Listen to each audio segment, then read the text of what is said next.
Entire event started with that video that we told you about from that apartment complex, the parking lot there. ABC 15's Carla Navarrete joining us now. And Carla, you went back to that parking lot today to talk with people who saw all of this play out. It played out right before their eyes. What could they tell you about that, Carla?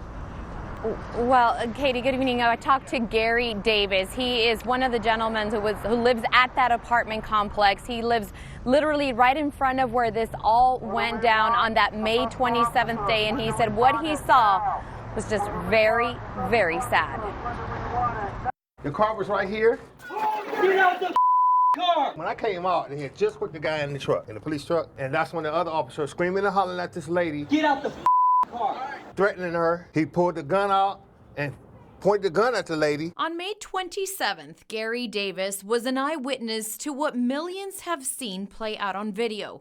Gary stood next to the person who took this video. It was really ridiculous. It was bad. In fact, you can hear him in the video talking to the officers. Attacking a lady, man? Really? Yes, I thought he was gonna shoot this lady. That's why I said what I said. I said, hey, to try to get their attention. Gary also says the 16-page report from Phoenix Police, where Aisha is accused of being verbally abusive and refusing commands, he says is simply not true. She was in the car. She was saying, I'm pregnant. I got my baby in my arm, you know, and he just was constantly cussing and hollering at the lady, cussing, open the door, open the door. And it's sad. Gary says that as an eyewitness to this, he himself is climbing up and having distrust in the men in uniform who so often get called for help. If something jump off, I'm not calling the police.